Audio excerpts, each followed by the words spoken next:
and welcome to the course Social Behavior in the Brain, an introduction to social neuroscience. I am Dr. Ark Verma, an associate professor at the Department of Cognitive Science, IIT Kanpur. This is week 7 and we are going to talk about assessing frontal cortical activity in anger. Remember, in the last class we were talking about asymmetrical frontal cortical activity with respect to anger, and we were trying to work out whether this is related to approach motivation or whether this is related to the valence of the emotion. Let us take this discussion forward. Now, previous research from a variety of empirical approaches suggests that anger is associated with approach motivational tendencies. The authors proposed that by assessing the relationship of anger and asymmetrical frontal activity, they would be better placed to be able to determine whether this asymmetrical frontal cortical activity is related to either motivational direction or affective valence. So, this is, remember, this is the question we were talking about in much more detail in the previous lecture. Now, if asymmetrical frontal cortical activity relates to motivational direction, then anger should relate to greater left than right frontal activity. Remember, we established approach motivation basically happens from greater left frontal activity, and withdrawal motivation is linked with greater right frontal activity. Similarly, positive valence is linked to greater left frontal activity and negative valence is linked to greater right frontal activity. Now, since we are pitching anger as an approach motivational tendency, then from this logic, anger should actually induce more or higher left frontal cortical activity. That is the point. Now, on the contrary, if this is not true, if anger is treated mainly as a negative valent emotion, then it is possible that asymmetrical frontal cortical activities relates to affective valence, or if frontal cortical activity relates more to affective valence, then anger should relate to greater right than left frontal cortical activity, because as we know, anger is associated typically with negative valence. Now, let us look at this in more detail.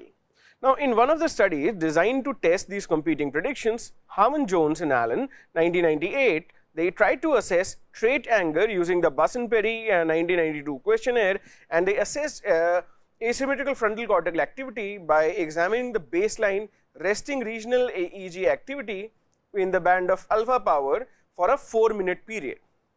In the study of adolescents, trait anger related to increased left frontal cortical activity and decreased right frontal cortical activity. So, people who had high trait anger showed higher left frontal cortical activity. Remember, we are not talking about whole hemisphere at the moment, we are talking about only the frontal cortex, and we are talking about asymmetry in the frontal cortical frontal cortex in terms of either higher activity in left frontal cortex or higher activity in right frontal cortex. Now, a subset of this sample, this is a study being done on adolescents, a subset of this sample was comprised of adolescents in a psychiatric inpatient unit, that is who are there for impulsive aggression. So, these are actually people who have very high trait anger. Okay. Now, even among these individuals, trait anger related positively with greater left than right frontal activity. So, what does this tell us? It tells us that probably anger should be treated more as a approach motivational tendency rather than it should be treated on account of its negative valence.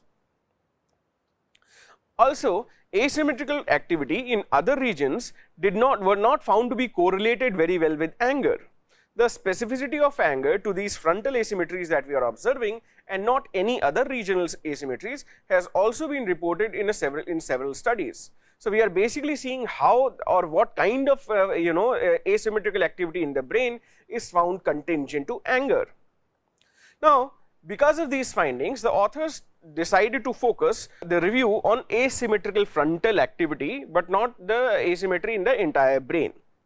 Also, research has addressed an alternative explanation for the observation that relatively high left frontal cortical activity is related to anger. Let us look at that. The alternative explanation that they come up with is that persons with high levels of trait anger might experience anger as a positive emotion, and this positive feeling or attitude towards anger could be responsible for anger being associated with relatively higher left frontal cortical activity. Now, see, While one explanation that we are sort of peddling so far is that because anger creates approach motivation, which is what we were establishing in the last whole lecture, that is why anger is linked with higher left frontal cortical activity. Now, this alternative explanation is a little bit counterintuitive, but it is basically suggesting that people who have high trait anger, they tend to treat anger as a positive emotion. They tend to treat anger as a positive attribute of their psyche. Because I am angry, because I am competitive, because I am let's say a bit harsh and a bit competitive, it is a good quality and they cherish that quality and they use that quality for good purposes. That is basically what is involving the left frontal cortex more, rather than the fact that it is higher approach motivation. So these alternative theories and these alternative explanations are always there. We will go further and we will try to look in more detail as to how is anger actually being treated as either a negative valent emotion or a approach motivational emotion. Okay. Now, after developing a valid and reliable assessment of attitude towards anger, a study was conducted to assess whether resting baseline asymmetrical activity related to trait anger and attitude towards anger. So, people said, okay, let us measure what kind of attitude people have towards anger, let us give them a questionnaire and try and understand what is their baseline attitudes towards the anger. Do they think of it as a positive or a negative attribute?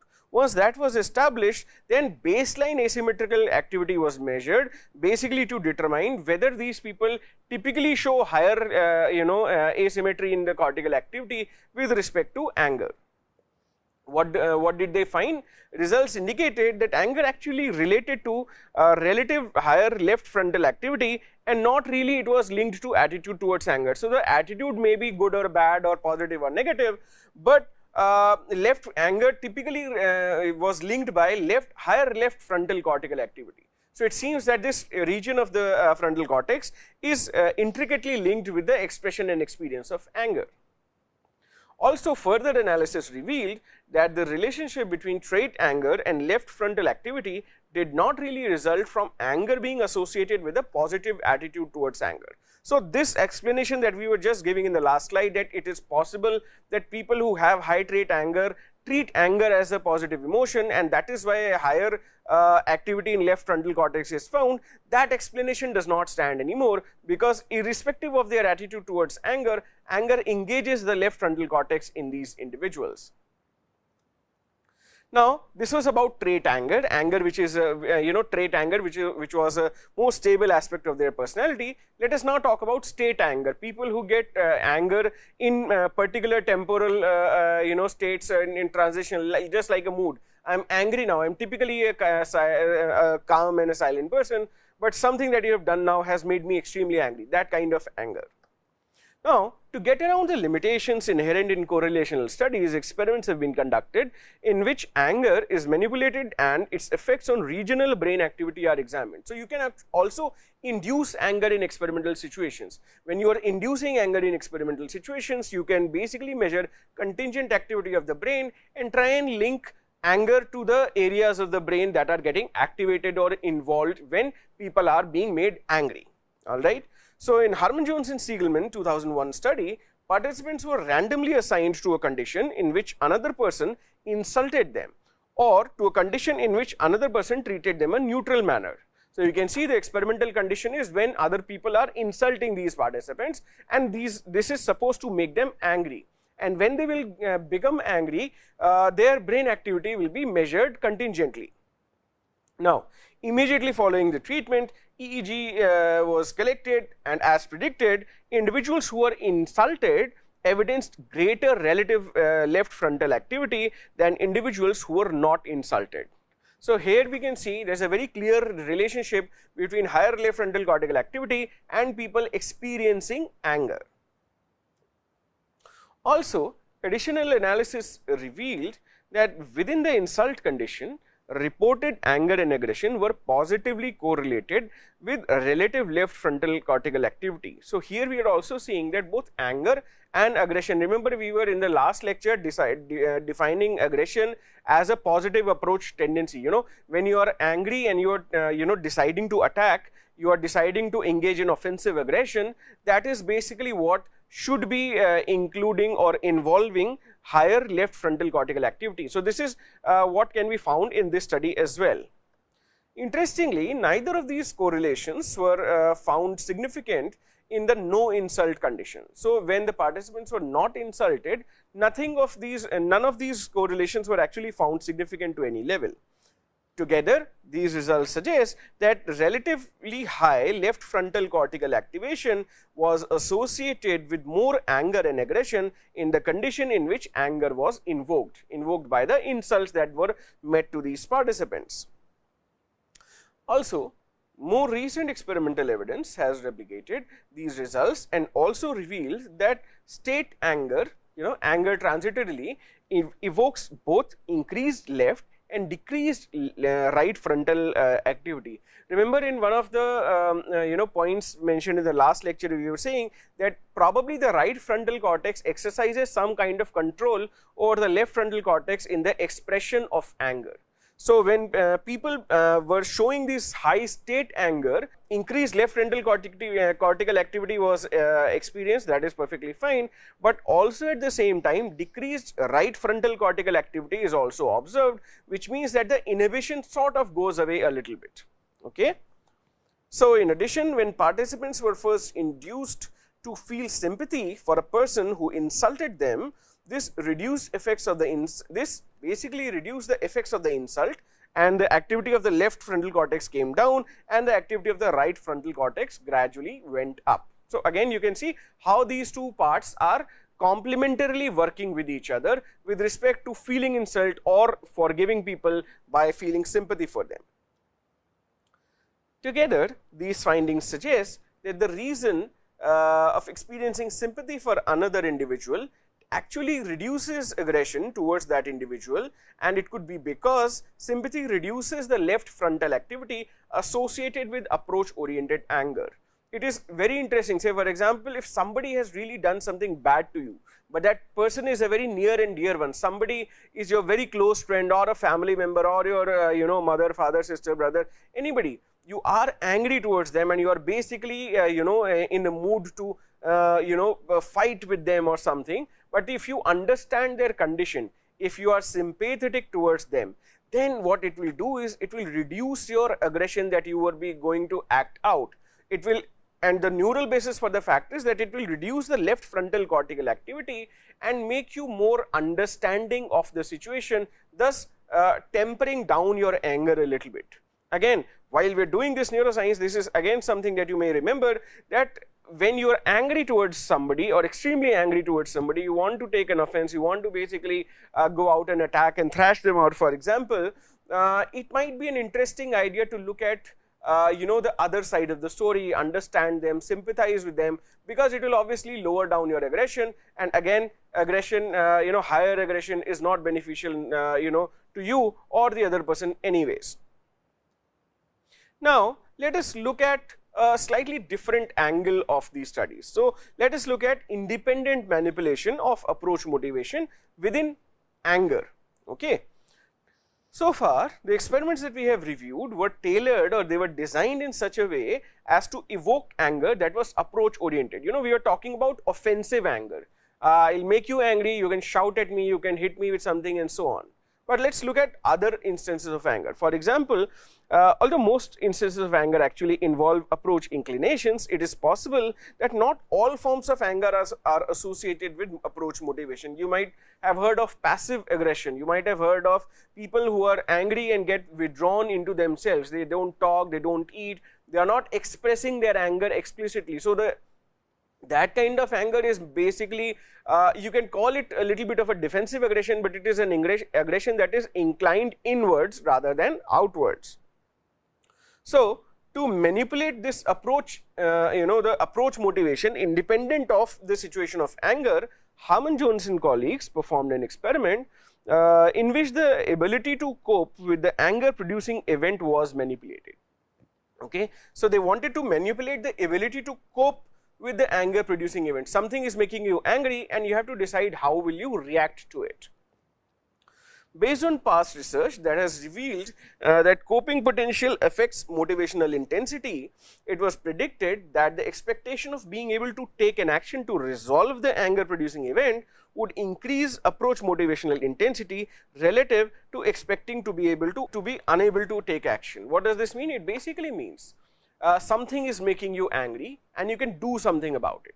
As long as you have a sense that I can do something about it, I can say, for example, scold the person, hit the person, beat the person up so that they don't stop making you angry. If you have a control over that, if you have a control to the sense that you can eliminate the anger producing event, that basically leads to approach motivations more, that basically feeds into the approach motivational intensity more. But for example, the person who is making you unhappy, who is making you angry, who is harming you in that sense, is so much above you in terms of age, power or anything, then what will happen? Then you will not be able, then you know that I don't have any control over the anger producing event. If I don't have any control over the anger producing event, how will I really work? Okay, let's look at that in some more detail. So they manipulated this, they put participant in a situation where they could do something about the anger producing event, or when they could do nothing about the anger producing event. Let us look at the experiment in more detail. Participants who were strongly opposed to a tuition increase were angered by a radio editorial that argued in favor of a 10% tuition increase at their university. Okay, it's a typically you will know that all cognitive psychology, cognitive science experiments are carried out in university. The undergraduate, postgraduate students are part of it. So here the scenario is created that there is a proposal of increase in tuition fees at a particular university, and the participants are selected such that they strongly oppose this idea. But while they strongly oppose this idea, a radio editorial is basically they are made to listen this radio editorial that argues in favor of a 10% tuition increase. So you definitely hate it, but then there is somebody who is saying, oh no, this should be done, these are the reasons, etc., etc. What does this do? It makes you really angry and annoyed. Alright, so to manipulate the coping potential or the expectation of acting to change the situation, two conditions differed regards to as to whether it was possible for participants to act to change the event that caused anger. So how did they manipulate this? They basically, two conditions were there. In one condition, it was possible for participants to act and change this. In another condition, it was impossible for participants to act and change it. Let us see what are these conditions. In one condition, participants were led to believe that the tuition increase might not occur and that the petitions were being circulated to stop it. This is action possible condition. The other condition, participants in the other condition were led to believe that the university administration had already voted in favor of implementing the said tuition increase and nothing could be done to change that. So this is the action impossible condition. Okay, so what is the scenario? The scenario is of a possible tuition increase. What is the anger producing event? This radio editorial that argues for tuition increase, and now there are two possible conditions. In one condition, they can do something about it. What can they do? They can basically create a petition. A petition can be signed by thousands of students and the petition can be conveyed to the university administration. The other side is the action impossible condition, where they are basically told that, oh, this decision has already been taken and from the next semester onwards this decision is going to be implemented, nothing can be done at this moment anymore. Both conditions, however, evoked increased significant increases in anger over their baseline thing. There is a typo here. Okay, and they did not significantly differ from each other. So in both cases, when they could do something about it versus when they could not do something about it, this whole thing made them really angry. All right. More importantly, and consistent with previous predictions, results indicated that participants who expected to engage in approach related action evidenced greater left frontal activity than participants who expected to be unable to engage in the approach related condition. So for example, participants who were in the action possible condition showed relatively higher left frontal cortical activity as opposed to participants who were in the action impossible condition. Both were angry, good, but those people who could do something about it, they showed a higher left frontal cortical activation as opposed to those who could not do that. So, just make that clear. Interestingly, within the action possible condition, participants who evidenced greater left frontal cortical activity in response to the angering event also evidenced greater self-reported anger. So, these things now correlate, providing support for the idea that anger is often treated as an approach related emotional response. When you can do something about some a particular thing, then is where you will be angry, and anger in that sense you can see it spurs on to do something. I am angry about a particular law in my college, in my hostel, I want to do something about it. Now, interestingly, in the condition where action was not possible, greater left frontal cortical activity did not relate to greater anger. Okay, when action was not possible, the coupling between greater left frontal activity and anger was not there. What does this tell us? This is a very important finding. It tells us that greater left frontal activity is more tied to approach related motivation rather than the valence of the emotion. Okay, this is, if you are piecing all of this together, you can sort of go back and forth, but this is the crux of this idea. In the author's view, they try and explain this. They say this could be because although anger usually leads to approach motivation, but when action is not possible, approach motivation will remain low, and even if angry feelings are high. So, therefore, it will not spur the left frontal cortical activity to be higher. Finally, again with the action possible condition, participants who evidenced greater left frontal cortical activity in response to the event were more likely to engage in behaviors that would reduce the possibility of the angering event from occurring in the future. So, not only we are sure that this is related to approach related motivation, this is causing higher left frontal cortical activity, it is evident in their behavior also. People who are showing higher left frontal cortical activity in response to anger are also trying to do something about it. They are also trying to act out, they are also trying to address these events from not happening in future. Okay. So, indeed in this case they were more likely to go ahead and sign a petition where to prevent the tuition increase and to take petition with them for others to sign. So, they are rallying together and trying to make this event an impossibility. What does this tell us? This tells us that greater approach motivation as reflected in greater left frontal cortical activity was associated with more action to correct the anger causing situation or the negative situation. All right. So, what does this research enterprise tell us? The research of Harman Jones and colleagues suggests that the left frontal region is most accurately described as a region that is sensitive to approach motivational intensity, how impassioned you are, how excited you are to perform something in response to what is causing anger to you. Okay. It was only when anger was associated with an opportunity to behave in a manner to resolve the anger producing event that the participants actually showed higher left frontal cortical activity, as we just saw. So, the effect of approach motivation and anger on left frontal cortical activity has recently also been reproduced using pictorial stimuli that evokes anger. So, it has been done, it is not only in this scenario, in several other experiments this particular finding has been replicated. In this experiment, the one that I am just talking about, where they use pictorial stimuli, participants who were low in racial prejudice were shown either neutral, positive or fear or disgust related pictures from the IAPS database. Mixed among those pictures were pictures that were depicting nuances of racism and hatred. For example, the pictures of neo-Nazis, the pictures of the Ku Klux Klan, who are racial figures, who are discriminatory figures. Okay. Prior to viewing these pictures, before they have seen these pictures, half of the participants were informed that they would write an essay on why racism is immoral, unjust and unfair at the end of the experiment. So, they want to prepare themselves to do that.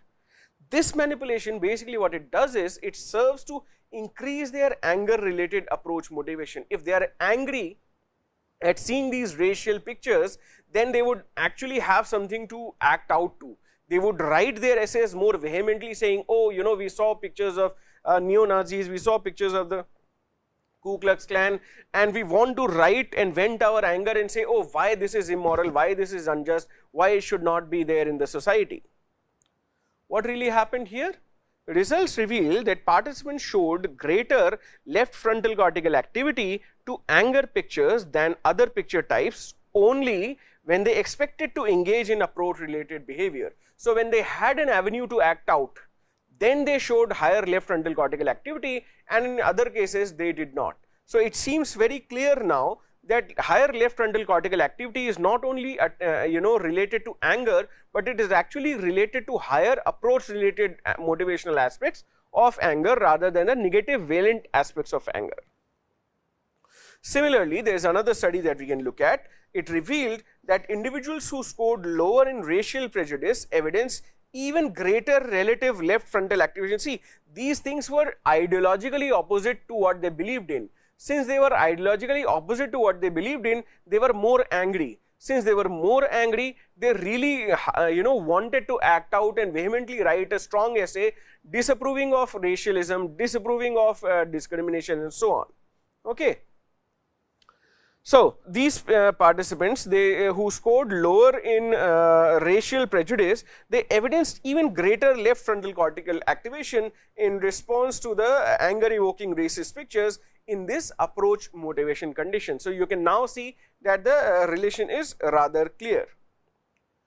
Together, if you just take a step back and look at this together, these findings suggest that relatively greater left frontal activity will occur in response to an angering situation only when there is an explicit approach motivational opportunity. If you can do something about it, then the left frontal cortex sort of shows higher activity, otherwise it does not really care that much. Okay.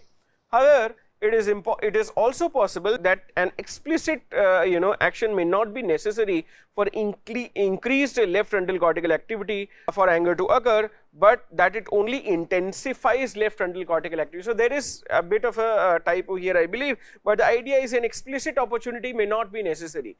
If you have in mind that I want to do something about it, it would still spur on higher left frontal cortical activity. Now, in other words, there may be other features of the situation or person or the overall context. Remember, in social neuroscience, context is the key, context is the most important thing here. In other words, there may be other features of the situation or person that make it likely that an angering situation will increase approach motivational tendencies and activity in the left frontal cortical region. See, if you are angry at somebody, if you have the opportunity to act out, hit them, say something to them and so on, versus if they are too big for you to be able to do anything about that, obviously the approach inclination sort of will vary in these two situations. One possibility along these lines could be also the personality characteristic of trait anger. That is, individuals who are chronically high in trait anger may actually evidence increased left frontal activity and approach motivational tendencies in response to angering situations that would not necessarily cause such responses in individuals who are not as chronically angry. So, there are personality types as well, there is situations as well, who you are angry upon, what is the situation, but more importantly in this case, the personality characteristic. People who are typically trait angry, generally seen as angrier people, will show this higher left frontal cortical activity as opposed to people who become angry every once in a while, who typically experience only state anger. Now, you want to test this probably, so this prediction is basically derived from the idea that angry individuals have more extensive angry associative networks than less angry individuals, and that anger evoking stimuli would therefore activate parts of the network more readily in these angry individuals. So, somebody who is always angry, you can think of that interesting dialogue from Marvel's Avengers, Hulk is asked, oh, are you angry? No, he said, oh, I am always angry, or I am always ready. So if somebody is typically angry throughout the phase, is agitated, the brain sort of aligns with those kind of activations. So a larger distributed area of the brain will be involved in maintaining and sustaining that kind of anger, and every time there is an anger producing event, that entire circuit, that entire network becomes involved, alright. But it will not happen in case of people who occasionally become angry or typically experience state anger.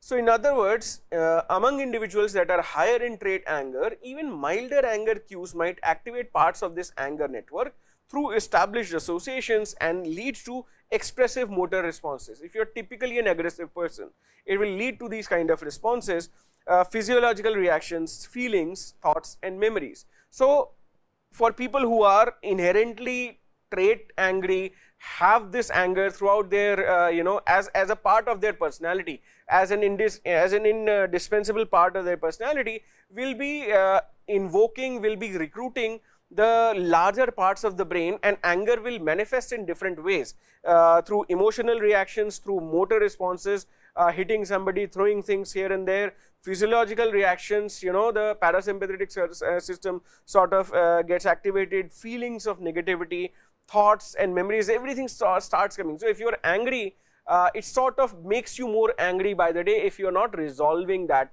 immediately, and it happens more with trait angry people than with people who occasionally experience anger.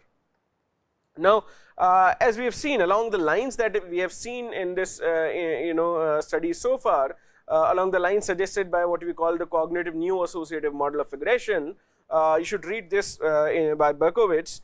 Research has revealed that participants who are high in trait anger, they show selective perceptual and cognitive biases towards angry words and facial expressions in Stroop type experiments, and also visual search tasks. So, anger in some sense, it's very interesting that it becomes a pervasive feeling, it becomes a pervasive characteristic of your cognitive or mental functioning.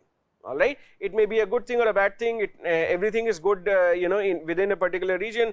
Everything sort of can turn odd if it is beyond a certain proportion. So, again, something to remember here. Now, interestingly, no previous research has tested whether anger evoking stimuli are more likely to activate neural structures involved in approach motivational tendencies in individuals who are high as compared to low in trait anger. So, this relationship per se has not really been investigated in great detail. Okay. If it were, such results, if we get those, would actually extend our knowledge of the neural circuitry that underlies the likelihood of these individuals engaging in angry responses. So, if we can make a connection between anger and approach motivation, how does anger recruit approach motivational circuit, then we will actually understand that, okay, now this person is angry, this is how he is going to act out in this particular way. So, the authors predicted that individuals high in trait anger would actually show relatively greater left frontal cortical activation even to mild anger cues when explicit motivational approach motivation opportunities were not made salient. Okay. So, even if there are these milder anger cues, they will actually show this increased activation to anger, even when this explicit approach motivation, what to do with my anger is not evident. So, in this study what they did was participants were exposed to anger inducing pictures, things that would make them angry, and other pictures as fillers, and they were given no explicit manipulations of action expectancy. So, they were not sure of whether you can act out on this or whether you cannot act out on this. All right. Across all participants, what did they find? They found a null effect of relative left frontal asymmetry overall. However, they found individual differences in trait anger related to higher left frontal cortical activity in the anger inducing pictures, such that individuals high in trait anger showed greater left frontal activity to anger producing pictures, okay, controlling for activity for neural picture. So, people who had high trait anger typically showed, irrespective of the possibility of action, they showed higher left frontal cortical activity. Together, these results suggest that explicit manipulations or providing or not providing the opportunity for approach motivated action can actually potentiate the effects of approach motivation on relative left frontal activity, but it is not really always necessary. Okay. So, you can see that anger is linked to positive approach motivation or approach motivational tendencies, and approach motivational tendencies typically moderate the same areas of the brain such as anger does. All right. So, here I will just conclude this and I will talk to you about this whole thing in more detail in the next lecture. Thank you.